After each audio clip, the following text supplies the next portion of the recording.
Manila Broadcasting Company. DXTC 95.9 Radyo Natin FM of Manila Broadcasting Company, MBC Media Group is a proud member of the KBP, Kapisanan ng mga Broadcaster ng Pilipinas, in partnership with the Cotabato Institute of Technology, Foundation Incorporated, KITSP.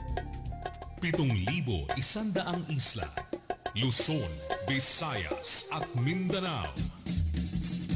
Iba't ibang tinig. Lain-laing mga pananaw. Lain-lain nga tinog. Magkadurot-dilain na panlantaw. Iba't ibang balita. Isang bansa. Lain-laing balita sa usa ka nasod. Lain-lain nga hambal. Isa ka pungsod. Magkadurot-dilain nga balita sa bugos nga nasod. Radyo natin. Radyo natin. Radyo natin. Radyo natin. Radyo natin. Arangkada Balita.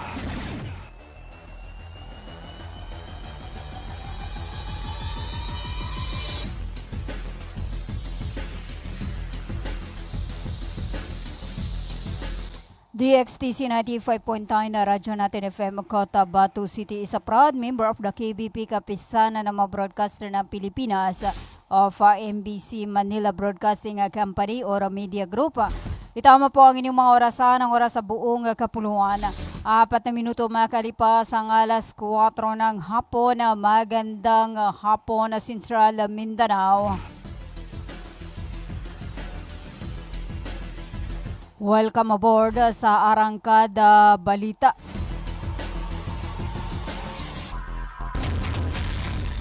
Ngayon ay araw ng Martes, ika-28 sa buwan ng Abril, 2026 at ika-10 sa buwan ng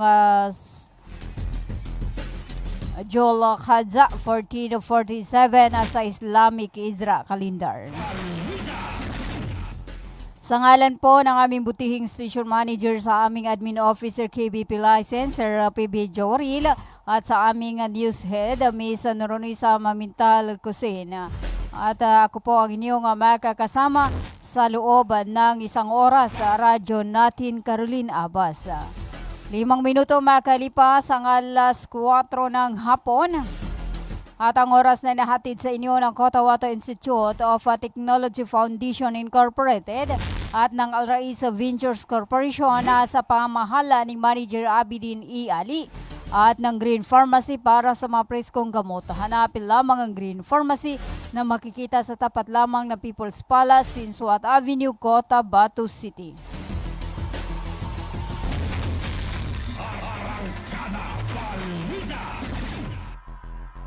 Anim na minuto makalipas ang alas 4 ng hapon. At para sa ating pangunang balita, personal na naghain nitong araw ng Martes si Moro Islamic Liberation Front, Chairman at United Bangsamoro Justice Party or UBGP, President Ahod Al-Haj Murad Ibrahim ng sworn list of authorized signatories ng UBGP sa Law Department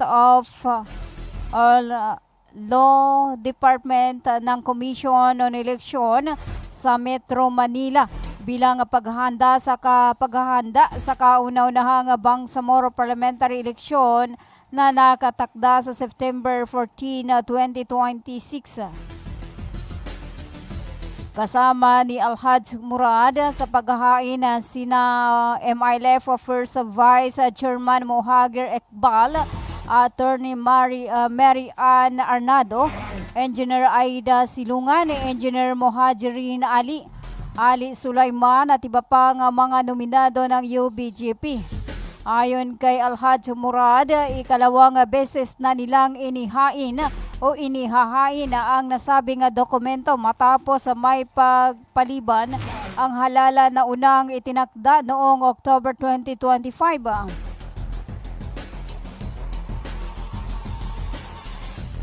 Dahil sa bagong schedule ng halala na kinakailangang muling magsumiti ang UBGP at iba pang regional political parties na nagnanais magpatakbo ng mga kandidato sa mga parliamentary district. Binibigyang diin ni Alhaj Murad na ang nalalapit na halalan ay mahalagang bahagi ng mahabang pagkikibaka ng Bangsamoro para sa kalayaan at sariling pagpapasya. Aniya ang partisipasyon ng UBGP sa halalan ay mahalaga sa pagpapatuloy ng kapayapaan at sa ganapan na pagpapatupad ng mga layunin ng Bangsamoro Peace Process. Sa kabila ng mga naunang pagpapaliban sa halalan, nananatiling matatag ang UBGP sa pagpatupad sa lahat ng legal na rekisito upang matiyak ang kanilang partisipasyon sa makasaysayang proseso.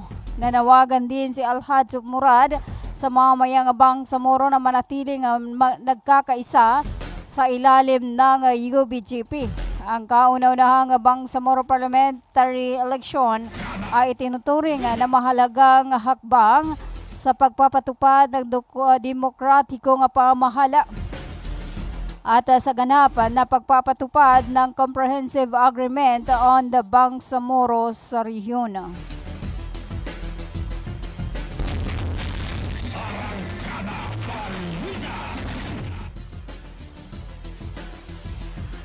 Siyam na minuto makalipas ang alas 4 ng hapon.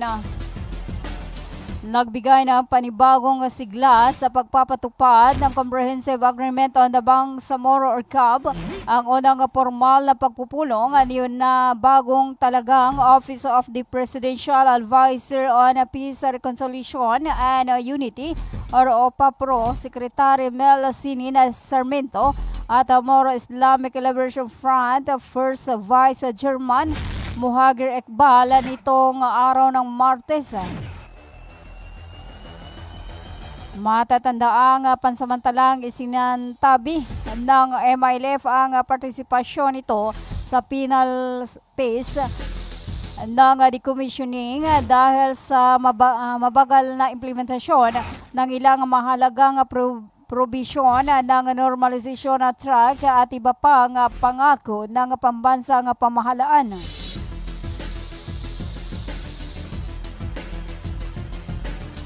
Ayon pa kay Iqbal, ang susunod na yugto ng Bangsamoro Peace Process ay nakasalalay sa ganapan na pagpapatupad sa mga napagkasunduan sa ilalim ng CAB. Samantala, nagpahayag naman si Sarmiento ng kanyang buong suporta sa pagpapabilis ng implementasyon ng kasunduan kabilang ang normalisasyon, intergovernmental relation at paghanda para sa kauna-unahang parliamentary election sa Bangsamoro. Bagamat wala pang opisyal na pahayag hinggil sa pag-alis ng unilateral suspension ng MILF sa decommissioning process, malinaw ang pagpupulong ay nagbukas ng panibagong yugto ng pagtutulungan.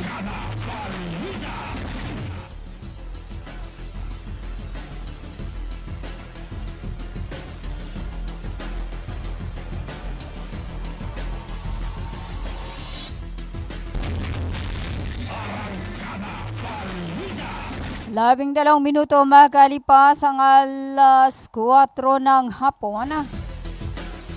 Para sa iba pa nating mga balita, nakiisa ang pamahalaang lokal ng Sultan sa Barungis at ang pamahalaang panlalawigan ng Maguindanao del Sur sa pagdiriwang na World Earth Day 2026. Kamakailan sa pamagitan ng iba't ibang aktibidad na naglalayong pangalagaan ang kalikasan at palakasin ang kapayapaan sa komunidad. Pinangunahan ni na Municipal Mayor Alan Dato, ang sa Senior at Vice Mayor Prince Aljofaner, ang sa Senior, ang selebrasyon bilang patunay na patuloy na pangako ng lokal na pamahalaan sa pangangalaga sa kapaligiran at sa kinabukasan ng susunod na henerasyon.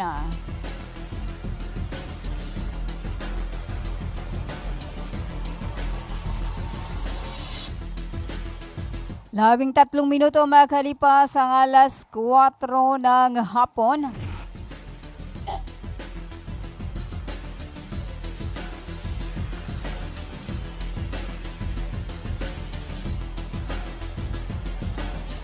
Para sa iba pa nating mga balita, formal na nga binuksan na pamahalaang panlalawigan ng Maguindanao del Sur ang aplikasyon para sa mapatimbang free licensure examination for teachers review batch 2 bilang bahagi ng patuloy nitong pagsuporta sa mga nagnanais sa maging lisensyadong guro. Ang programa isang espesyal na inisyatibo ni Governor Dato Ali Timbang Sr. na naglalayong tulungan ang mga aspiring teachers sa kanilang paghanda para sa licensure examination for teacher. Ayon pa sa pamahalaang panlalawigan, bukas ang libreng review programa sa mga kwalipikadong aplikante na nangangarap makamit ang titulong License Professional Teachers or LPT. 14 minuto makalipas ang alas 4 ng hapon.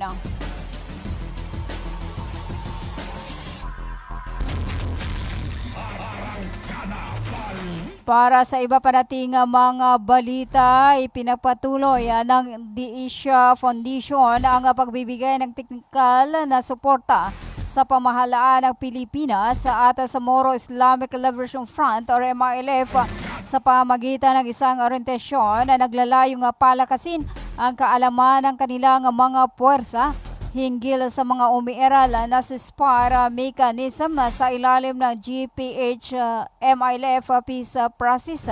Idinaos ang aktibidad sa Santa Clara, Lamitan City, Basilan kung saan tinalakay ang mahalagang papel ng Coordinating Committee on the Cessation of Hostilities at Ad Hoc Joint Action Group sa pagpapanatili ng kapayapaan, seguridad at katatagan sa mga komunidad sa Bangsamoro. Layunin na nasabing inisyatiba na higit pang mapalawak ang kamalayan ng mga puwersa sa lupa ukol sa mga napagkasunduan at naitatag na mekanismo ng tigil putukan bilang bahagi na patuloy na pagsusulong ng peace building effort sa rehiyon. Ang aktibidad ay sinagawa sa ilalim ng Project WAVE or Waving Emergency and Active Voices for Peace and Stability and Bangsamoro na pinundukan ng pamahalaan ng Australia. 16 na minuto makalipas ang alas 4 ng hapon at tayo po ay magbabalik after this paid short commercial. Magandang araw mga magulang at kabataan! Naghahanap ba kayo ng paaralang maayos, mapagkakatiwalaan at abot kamay ang bayarin? Sa Cotahuato Institute of Technology Foundation Incorporated, tumatanggap kami ng kindergarten, elementary mula grade 1 hanggang grade 6, junior high school mula grade 7 hanggang grade 10, at senior high school na may strand na Humanities and Social Sciences. Sa Kitpi, may maalagang guro, maayos na pasilidad at edukasyong para sa masa. Mayroon din kaming scholarship program at tumatanggap ng mga scholars. Kaya ano pang hinihintay nyo? Mag-enroll na sa Kitpi. Para sa impormasyon, makipag-ugnayan sa 0905-1423-948. Matatagpuan sa Poblacion 8, Cacar, Cotabato City. Sa Kitpi, abot kamay na bayarin, edukasyong siguradong kinabukasan. Hello mga mamis.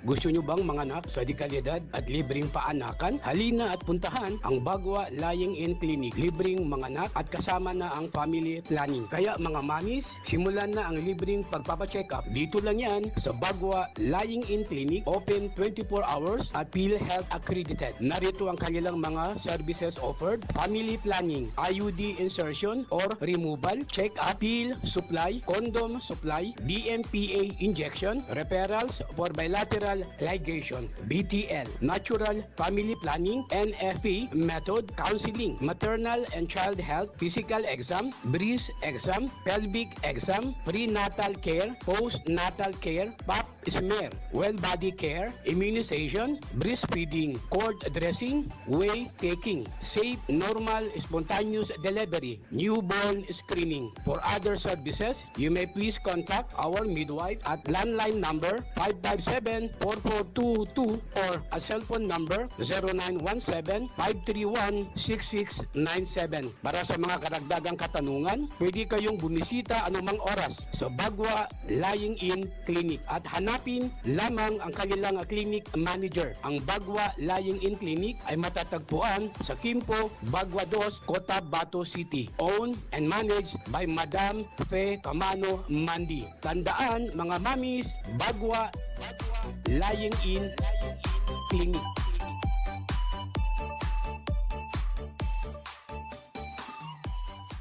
Libre po ang mga anak sa Bagwa Lying-in Clinic. Kinakailangan lamang po ang updated na PhilHealth. Maraming salamat. Water refilling station ba ang hanap mo? Ang Cotabato Aqua Life Water Refilling Station ay higit na mabuti dahil mayroong itong malinis at nakakabuti sa ating katawan. Matatagpuan sa Santa Ana Street, Ruales Site, RH13, Cotabato City. Para sa karagdagang katanungan, tumawag sa kanilang contact number 0916-3574-888 o 421-2011. Cotabato Aqua Life Water Refilling Station. A quality life, a quality water. Bay, siya kapan? Why, Bapa? Nana ko din. Bapa. Bagi ka ko sa walay na nakinog ko adan hindi balita yani mana na pagsikap sa mata na narinyang ko ged kasaki na bahas ka pangile ko dia ko pagkabate sa Quran kadi ko gere sa mapya nakiog ko na makele kupon sa mga laga ang mga manisan. Ano natabuan Bapa? Kaadin mo katawang ko. Namba patalunong ka na mapiyay ka-check upin. Do kumpleto sila sa mga gamit sa ka-check up sa mata. Surlang Eye Care Clinic. Matunong kayo ito ba Bapa? Maya ba sa pagkambitya tanan na mapakaya daun kasaki kabawangan ko naman. Luka buanga sa Malaka na Gutierrez Avenue, Dusin Suat Avenue, Cotabato City. Ala inshallah nanalmo ko namagudasukal nalmo ko kando makele ko pa.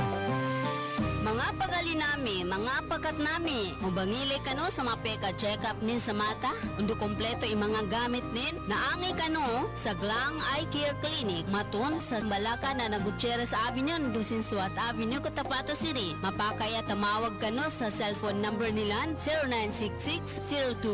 0966-024-6066. Kano email ad nila glangacc@yahoo.com. Angay kanudan sa Glang Eye Care Clinic. Glang Eye Care Clinic. Inihahandog ng Ministry of Labor and Employment, BARMM, sa pamamagitan ng Bureau of Employment, Promotion and Welfare. Mole Job Portal project na binuo para sa mga aplikanteng naghahanap ng trabaho at mga pribadong establishmento, kumpanya at recruitment agencies na nangangailangan ng mga trabahante. Libre. Madali. Ligtas gamitin para sa mga job seekers at employers. Narito ang iilan sa features at function ng online platform system na ito.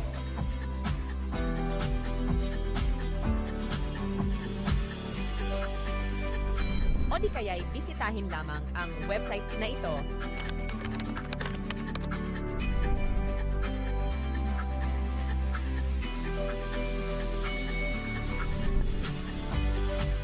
O maaari din i-scan ang QR code sa larawan. Para sa karagdagang impormasyon, bisitahin ang official website ng moleportal.h. Bumili at manalo ng 300 trips to Mecca raffle promo sa KCC Mall of Cotabato. May 1 raffle entry sa bawat 200 pesos sa KCC Department Store o 1 raffle entry sa bawat 500 pesos sa KCC Supermarket gamit ang KCC Forever Bonus Card. May chance ka pang manalo ng 40 million shopping money. Milyong exciting prizes. KCC Supermarket, nakabarato. Everything's here at KCC for you. Magandang araw mga magulang at kabataan! Naghahanap ba kayo ng paaralang maayos, mapagkakatiwalaan at abot kamay ang bayarin? Sa Cotabato Institute of Technology Foundation Incorporated, tumatanggap kami ng kindergarten, elementary mula grade 1 hanggang grade 6, junior high school mula grade 7 hanggang grade 10, at senior high school na may strand na Humanities and Social Sciences. Sa Kitty, may maalagang guro, maayos na pasilidad at edukasyong para sa masa. Mayroon din kaming scholarship program at tumatanggap ng mga scholars. Kaya ano pang hinihintay nyo? Mag-enroll na sa Kitty. Para sa impormasyon, makipag-ugnayan sa 0905-1423-948. Matatagpuan sa Poblacion 8, Cacar, Cotabato City. Sa Kitpi, abot kamay na bayarin, edukasyong siguradong kinabukasan. Ganito yon sabihin ko sa inyo. Makinig kayo. Binabati ko po kayo at inanyayahan na makinig dito lang sa himpilang DXTC 95.9 Radyo Natin FM Cotabato City. Maraming salamat po.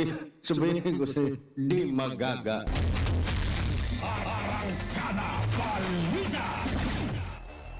Itama po ang inyong mga orasan, ang oras sa buong kapuluan, 25 minuto makalipas ang alas 4 ng hapon. Para sa iba pa nating mga balita, formal na inilunsad ang Beneficiary Data Management System or BDMS ng MSSD BARM na ginanap sa Maya Sharifa Kabunsuan Cultural Complex. Ang BDMS ay nagsisilbing centralized digital platform na magmomonitor at mamamahala sa mga talaan ng mga beneficiaries ng iba't ibang programa ng ministry. Layo nitong gawing mas transparent, efficient at data-driven ang paghahatid ng tulong sa buong rehiyon.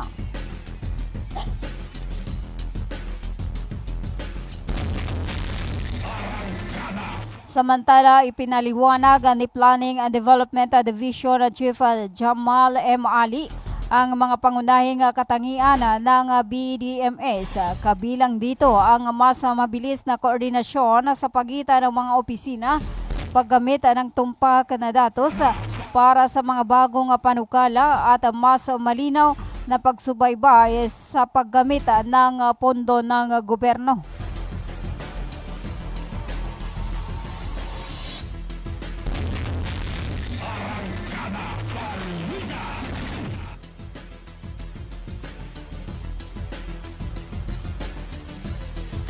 Dalawamput-pitong minuto makalipas ang alas 4 ng hapon. Para sa iba pa nating mga balita, isang makasaysayang hakbang tungo sa pagpapatatag ng serbisyong publiko ang isinagawa ngayong araw matapos manumpa ang 489 personnel ng Pantawid Pamilyang Pilipino program bilang mga opisyal na contractual employees ng Ministry of Social Services and Development.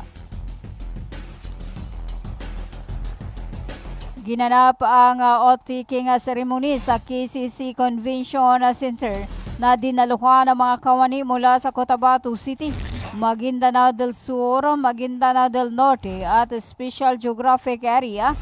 Nakiisa rin sa pamamagitan ng online video conference ang mga personel mula sa Tawi-Tawi, Basilan, Sulu at Lanao del Sur. Ang inisyatibong ito ay bahagi ng hadikain ng MSSD na bigyan ng nararapat na job security at mga benepisyo ang mga 4-piece staff na matagal nang naglilingkod at matiyak ang tuloy-tuloy na serbisyo para sa mga beneficiaries sa 4-piece sa rehiyon.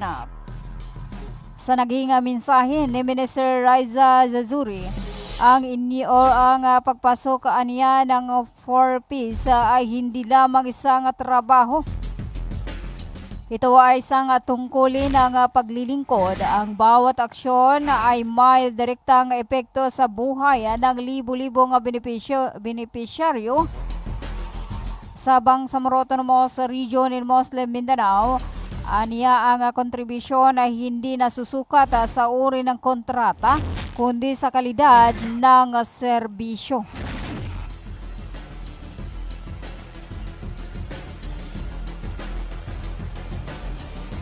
Dalawamputsyam na minuto makalipas ang alas 4 ng hapon para sa iba pa dating mga balita. Nagpulong ang Committee on Local Government kasama ang mga opisyal ng Datubla, Sinsuat at Maguindanao del Norte, gayon din ang mga kinatawanan mula sa Commission on Election at Police Regional Office ng Bangsamoro Autonomous Region bilang bahagi ng pagpapatuloy na talakayan ng committee hinggil sa panukalang batas na naglalayong palitan ang pangalan ng munisipalidad ng Datubla, Sinsuat tungo sa WITS OP. Nananatili ang panukala sa antas ng committee at sa ilalim sa masusing deliberasyon bago ito isumiti sa plenaryo para sa posibleng pag-aproba. 30 minuto makalipas ang alas 4 ng hapon at tayo po ay magbabalik after this paid short commercial. Magandang araw mga magulang at kabataan! Naghahanap ba kayo ng paaralang maayos, mapagkakatiwalaan at abot kamay ang bayarin? Sa Cotahuato Institute of Technology Foundation Incorporated, tumatanggap kami ng kindergarten, elementary mula grade 1 hanggang grade 6, junior high school mula grade 7 hanggang grade 10, at senior high school na may strand na Humanities and Social Sciences. Sa Kitty, may maalagang guro, maayos na pasilidad at edukasyong para sa masa. Mayroon din kaming scholarship program at tumatanggap ng mga scholars. Kaya ano pang hinihintay nyo? Mag-enroll na sa Kitty. Para sa impormasyon, makipag-ugnayan sa 0905-1423-948. Matatagpuan sa Poblacion 8, Cacar, Cotabato City. Sa Kitty, abot kamay na bayarin, edukasyong siguradong kinabukasan. Hello mga mamis.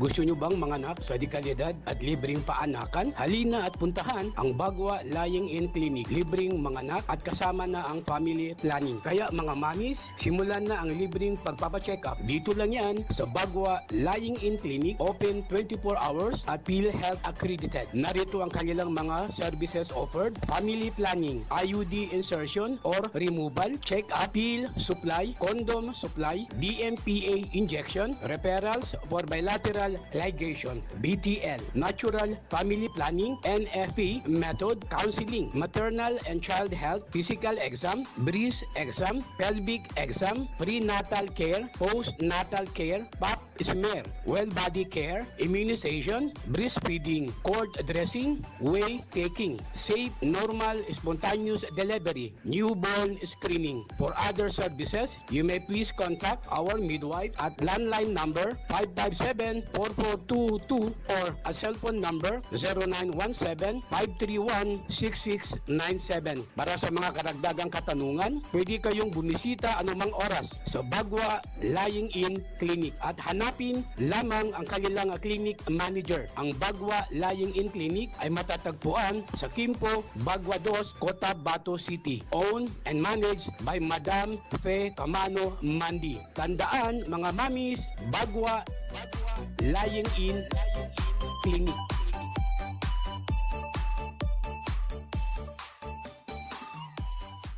Libre po ang mga anak sa Bagwa Lying-in Clinic. Kinakailangan lamang po ang updated na PhilHealth. Maraming salamat. Water refilling station ba ang hanap mo? Ang Cotabato Aqua Life Water Refilling Station ay higit na mabuti dahil mayroong itong malinis at nakakabuti sa ating katawan. Matatagpuan sa Santa Ana Street, Ruales Site, RH13, Cotabato City. Para sa karagdagang katanungan, tumawag sa kanilang contact number 0916-3574-888 o 421-2011. Cotabato Aqua Life Water Refilling Station. A quality life, a quality water. Assalamualaikum. Alam nyo BARM, ang COMELEC voter registration ay bukas na para sa non-BARM areas. Pero sa BARM areas ito ay magsisimula pa lamang sa May 1 hanggang May 18, 2026. Gayunpaman, maaari pa rin kayo mag-avail ng Special Register Anywhere Program o Register Anywhere Program sa labas ng BARM. Pero ang application nyo ay mapoproseso lamang simula May 1, 2026. Syukran! Inihahandog ng Ministry of Labor and Employment, BARMM, sa pamamagitan ng Bureau of Employment, Promotion and Welfare. Mole Job Portal project na binuo para sa mga aplikanteng naghahanap ng trabaho at mga pribadong establishmento, kumpanya at recruitment agencies na nangangailangan ng mga trabahante. Libre. Madali. Ligtas gamitin para sa mga job seekers at employers. Narito ang iilan sa features at function ng online platform system na ito.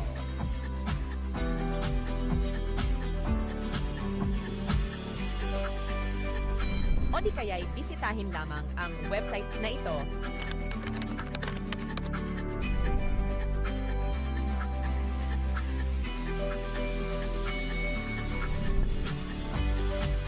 O maaari din i-scan ang QR code sa larawan. Para sa karagdagang impormasyon, bisitahin ang official website ng moleportal.h. Bumili at manalo ng 300 trips to Mecca raffle promo sa KCC Mall of Cotabato. May 1 raffle entry sa bawat 200 pesos sa KCC Department Store o 1 raffle entry sa bawat 500 pesos sa KCC Supermarket gamit ang KCC Forever Bonus Card. May chance ka pang manalo ng 40 million shopping money. Milyong exciting prizes. KCC Supermarket, nakabarato. Everything's here at KCC for you. Bay, siya kapan? Why, Bapa? Nana ko din. Bapa.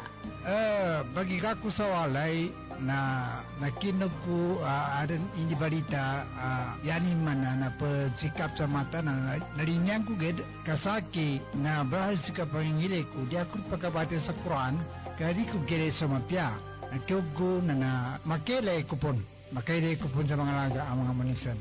Ano natabuan Bapa? Kaadin makatawang ko. Nang bapatalunong ka na mapiyay ka-check upin. Do kumpleto sila sa mga gamit sa ka-check up sa mata. Surlang Eye Care Clinic. Matunong kayo ito ba Bapa? Maya ba sa pagkabitya tanan na mapakaya daun kasaki kabawangan ko naman. Luka buanga sa Malaka na Gutierrez Avenue, Dusin Suat Avenue, Cotabato City. Ala inshallah nanalmo ko. Namagudasukal nalmo ko kando makele ko pa. Mga pagali nami, mga pagkat nami, mubangili kano sa mapeka check-up nin sa mata, undo kompleto yung mga gamit nin, naangay kano sa Glang Eye Care Clinic, matun sa Balaka na Gutierrez Avenue, Dusin Suat Avenue, Cotabato City. Mapakaya tamawag kano sa cellphone number nila 0966-024-6066. Kano email ad nila glangacc@yahoo.com. Angay kanudan sa Glang Eye Care Clinic. Glang Eye Care Clinic. Magandang araw mga magulang at kabataan! Naghahanap ba kayo ng paaralang maayos? mapagkakatiwalaan at abot kamay ang bayarin? Sa Cotabato Institute of Technology Foundation Incorporated, tumatanggap kami ng kindergarten, elementary mula grade 1 hanggang grade 6, junior high school mula grade 7 hanggang grade 10, at senior high school na may strand na Humanities and Social Sciences. Sa Kitpi, may maalagang guro, maayos na pasilidad at edukasyong para sa masa. Mayroon din kaming scholarship program at tumatanggap ng mga scholars. Kaya ano pang hinihintay nyo? Mag-enroll na sa Kitpi. Para sa impormasyon, makipag-ugnayan sa 0905-1423-948. Matatagpuan sa Poblacion 8, Cacar, Cotabato City. Sa Kitpi, abot kamay na bayarin, edukasyong siguradong kinabukasan. Your sight is our priority. Your eyes deserve expert care. At Glang Eye Care Clinic aims to prioritize the sight of every Filipino. It is our humble honor to extend our dedicated service into the constituents of Bangsamoro Autonomous Region in Muslim Mindanao. We help you see life clearly from eye exams to advanced treatment. Your trusted specialists are here for you and your family. Visit Glang Eye Care Clinic, owned and managed by Dr.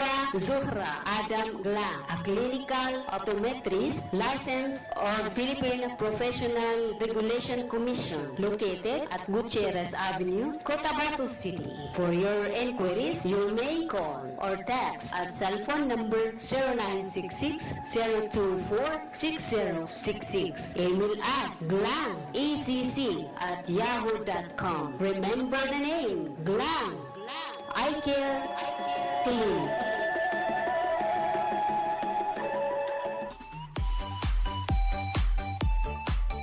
Hello mga mamis.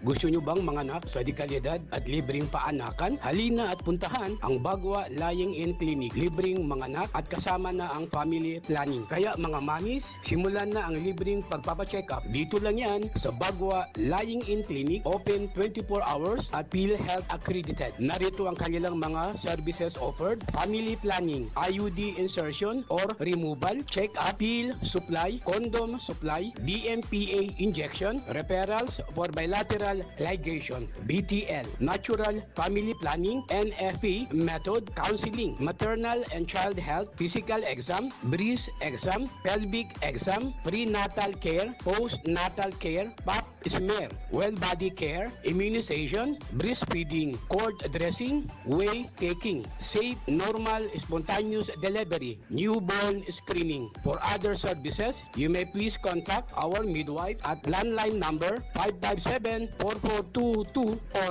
a cell phone number 0917-531-6697. Para sa mga karagdagang katanungan, pwede kayong bumisita anumang oras sa Bagwa Lying-in Clinic at hanapin lamang ang kanilang clinic manager. Ang Bagwa Lying-in Clinic ay matatagpuan sa Kimpo, Bagwa 2, Cotabato City. Owned and managed by Madam Fe Camano Mandi. Tandaan mga mamis, Bagwa Lying-in Clinic.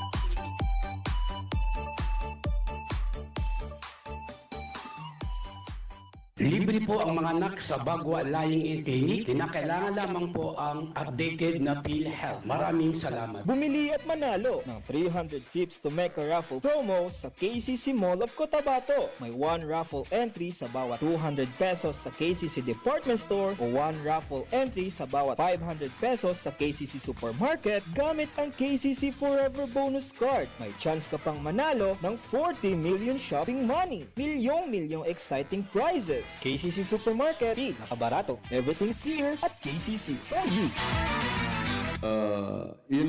Ganito yon sabihin ko sa inyo. Makinig kayo. Binabati ko po kayo at inanyayahan na makinig dito lang sa himpilang DXTC 95.9 Radyo Natin FM Cotabato City. Maraming salamat po. Sabihin ko sa inyo, di magaga.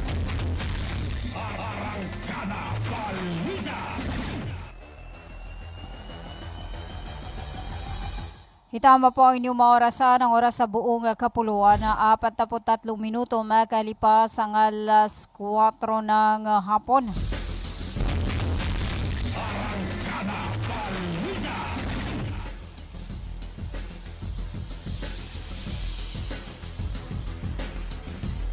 Kayo pa rin ay patuloy na nakikinig sa 95.9 na Radyo Natin FM Cotabato City.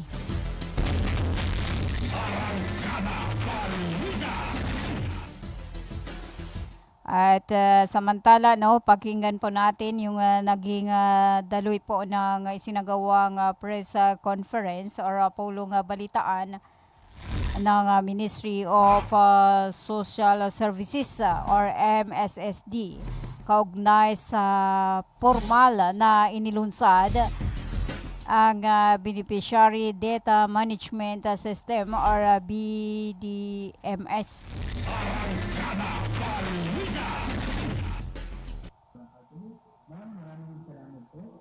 When it comes to the development of the Beneficiary Data Management System, we had the support of the Australian Embassy and also the UNICEF.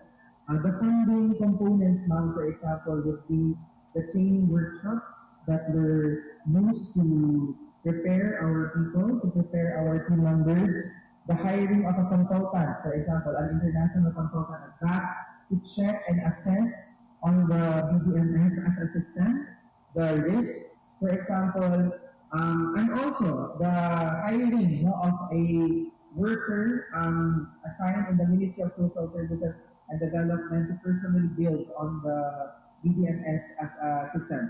Again, this was being developed while simultaneously also the MSSD has been implementing several programs and services. So while we were doing that, we were also pilot testing some of the aspects of the BDMS, including, for example, the data management side.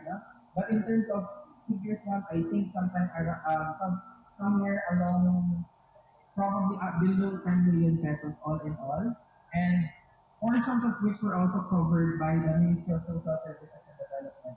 Because, for example, in terms of the hiring of the workers, while in the initial year, that was covered by through our partnership, the MSSD later on absorbed the said worker, and then some of the tools were also bought and purchased by the MSSD through its regular funding.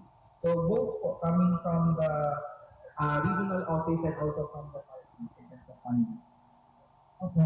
Another point for that now, we understand the changing political landscape today in the Bangsamoro government. However, as how the minister herself, Ma'am Raisa Jajuri, led us, governed us under different chief ministers po, both Chief Minister Murad and Chief Minister Sir Abdul Rauf Makapua, it doesn't matter who is leading, because the way we approach things is system based on the systems.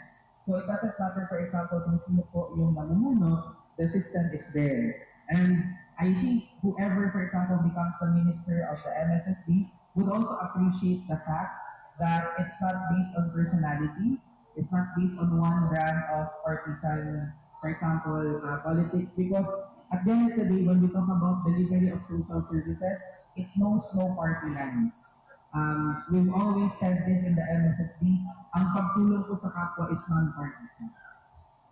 So it will be definitely po, ma'am, kasama, because even our internal policies in the MSSD are already using BDMS as the tool within which we will implement our programs. Follow up, I heard the person said earlier.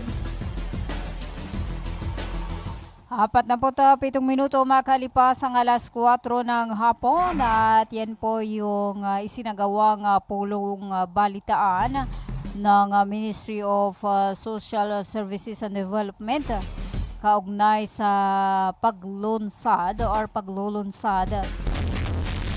nitong BDMS or Beneficiary Data Management System na isinagawa sa Masharif Kabunsuan Cultural Complex.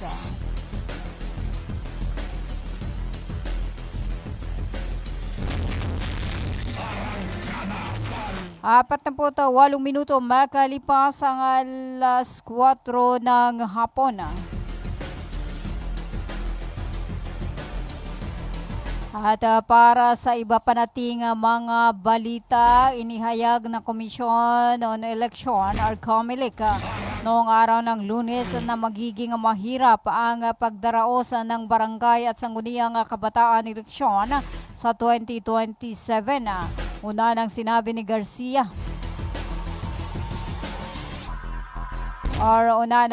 Sinabi ni COMELEC Chairperson George Garcia na mas nais ng COMELEC na idaos ang BSKE ngayong taon upang magkaroon ng sapat na panahon sa paghahanda para sa May 2028 national and local election. Nakatakda ang BSKE sa November 2. Ngunit may mga panawagan sa Kongreso na ipagpaliban ito kabilang ang mga mungkahing ilipat sa 2027. Sinabi rin ng COMELEC na bukas ito sa pakikilahok sa mga pagdinig ng lehislatura ukol sa usapin. Samantala, naghain si Senator Amy Marcos ng Senate Bill number 2067 na layong ipagpaliban na ang BSKE mula sa November 2026 patungo sa October 2027 dahil sa mataas na gastos sa biyahe na maaring makaapekto sa voters turnout.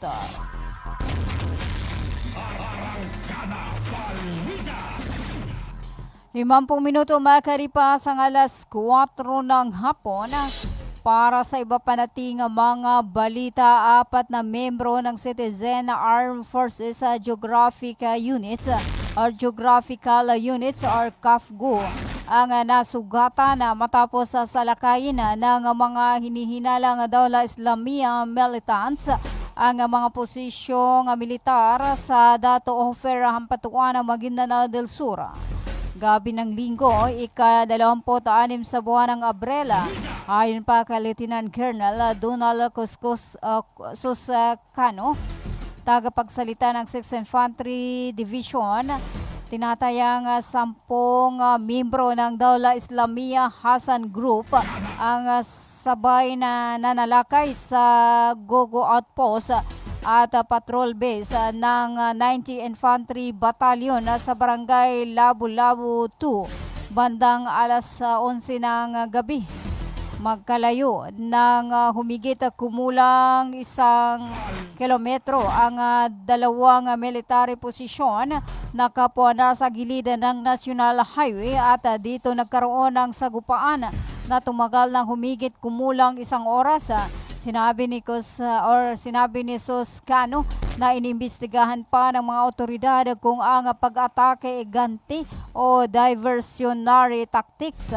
3 civilian active auxiliary or CAA na nasa ilalim ng CAFGU ang nasugatan sa nasabing outpost, habang isa pa ang sugatan sa patrol base sa Lapu-Lapu 2. Wala pang kumpirmasyong kung may nasawi sa panig ng mga armadong grupo. Naganap ang insidente ilang oras matapos masawi ang 3 membro ng Dawla Islamiyah sa isang operasyon ng militar sa Barangay Tuwayan noong parehong araw.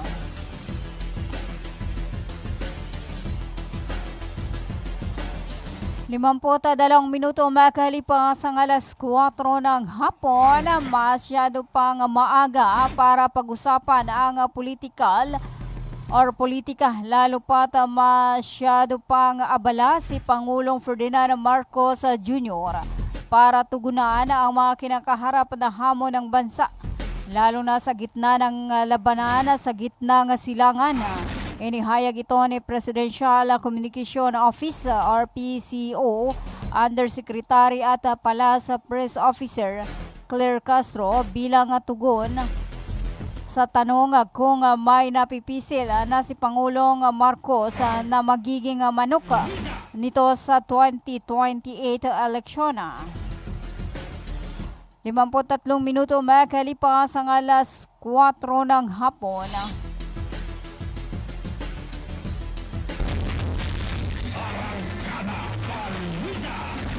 Kayo pa rin ay patuloy na nakikinig sa 95.9 na Radyo Natin FM Cotabato City.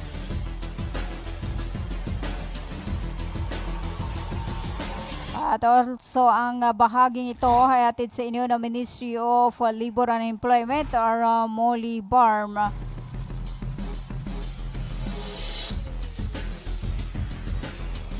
Sa pamamahala ni Minister Dato Muslimen Gisem.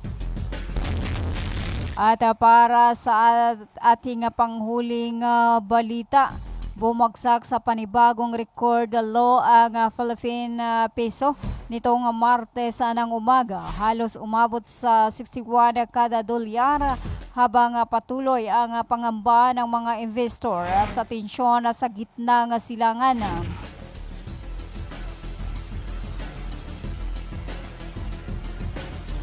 Umabot na sa intraday low na 60.97 pesos ang laban sa US dollar.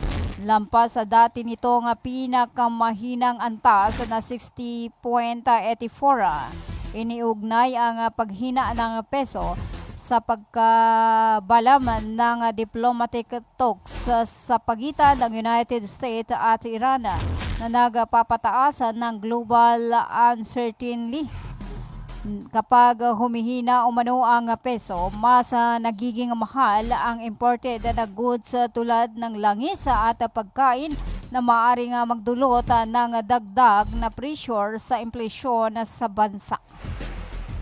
55 minuto makalipas ang alas 4 ng hapon at yan na po ang kabuuan ng ating arangkada balita.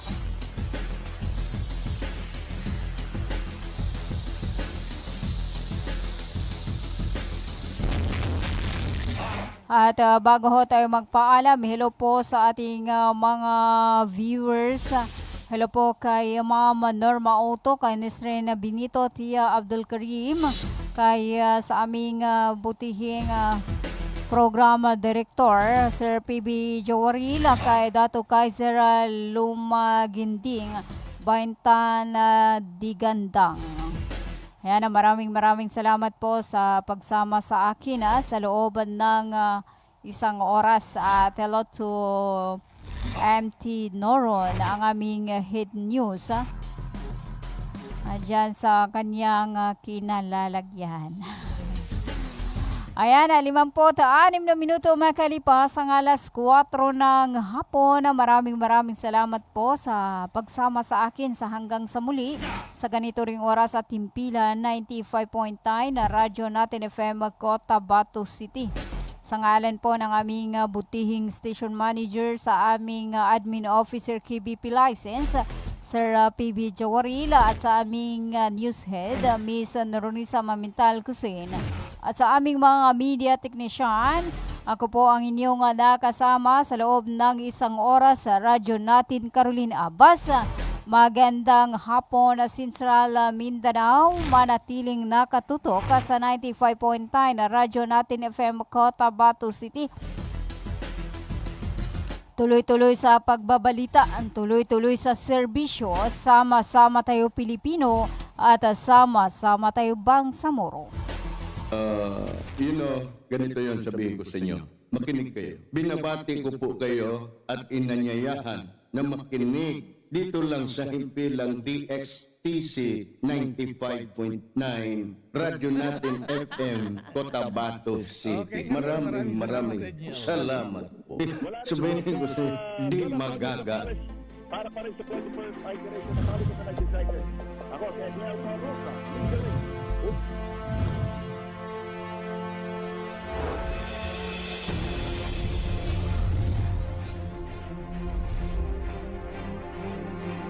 One radio network powering more than 100 stations. Heard in 81 provinces, 145 cities, and 1,490 municipalities. Giving voice to more than 300 Radyo Natin announcers. Val Gonzales Mistea, ha? Update dun sa inambos na SUV. Malawak ang hot pursuit operation si pinag-utos ni QCPD Director Police Brigadier General Glenn Silvio kaugnay ng nangyaring pamamaril sa isang sasakyan sa Quezon City. Idetalye mong balitang yan, RH5, Val Gonzales. Val. Mistea at Mayor, 12 basyon ng bala ng di pa mabatid na kalibre ng baril ang ipinaputok ng di pa nakikilalang mga suspect sa madugong ambush dito sa kanto ng Timog Avenue at EDSA Quezon City.